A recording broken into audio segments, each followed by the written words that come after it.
Spēcīgas un lokanas pēdas, tā ir skaista, stabila gaita un visa ķermeņa labsajūta. Kā tur ir? Jūt? Kājas taisas? Kājas cilīšos taisas. Esat pamīšos, viena kāja 3 reizes, otra kāja 3 reizes, viena kāja 3 reizes un pavilkšana. Arī skatāties uz lielo īšķi, gribās šeit vilkt vienmēr. Mums jau tā jau tas muskulis elastīgs un valkās ļoti viegli. Viņš ir vājš. Mums jāvāk vairāk iekšējiem malī. Aspiešana grīdā. Ja ir vecīs nekāda mājā, pēdīties un pats vajag un pat gan zēlēt. Bet aspiešana. Atcerieties kustību šitās. Kādreiz arī. Droši.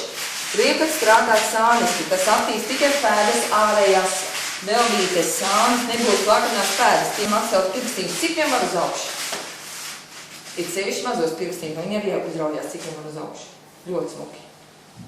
Un ko mēs nosauksim šito vingrojumu? Kolāna šķīvīs? Uz iekšu. Kājas celīšas taisas. Uz iekšējais maliņas. Un ja jums sanāk, ejot uz iekšējiem maliņu, izplest pirkstiņus, roku nē. Tas ir poguļātās, tas ir normāli. Vienmēr, vēlkam silmu pirksts saliecās. Nu, man sanāk, bet te vēlkam, te, jā. Un tagad, jā.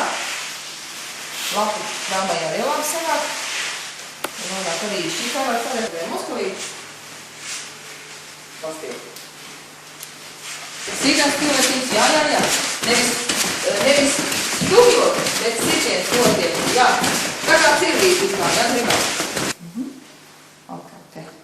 Šī kustība mums labi iet, jā?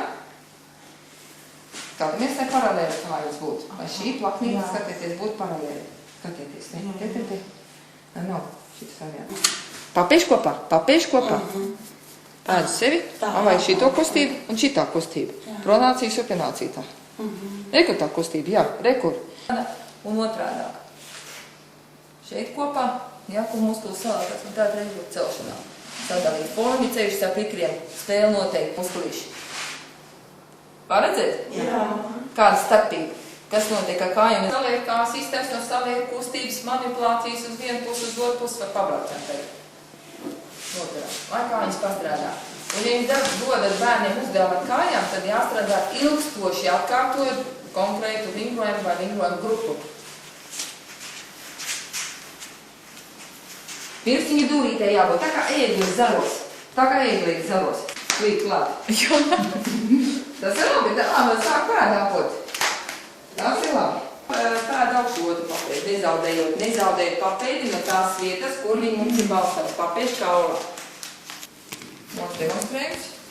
Nesteidzieties. Ja rīcis smuk prom, tad līdz ar to pārsvars bija smaguma centru maiņu pa ātru, un tas ir bērniem jāiemāc. Vispirms ir nolikt kādu, tad pārnest, nevis uzreiz krist, un tad mēs tikai izjūtam, kas tad tur mums apakšā zem kājām ir. Nolikt kāju, un tad pārnest svar, un tad uzreiz kāja grib griezties uz āru. Jā, lai visi pirkstiņi jūt riņķīgi. Visi pirkstiņi jūt riņķīgi. Visu pulgu nogāja. Tas kairinoši maksā. Un papēdīšu kopā, lai nezaudē nevienu čiekuriņu. Vingrinājumi ir vienīgais pretlīdzeklis nevērībai un nepiemērotiem apaviem. Tikai pa 2 minūtēm 15 reizes dienā.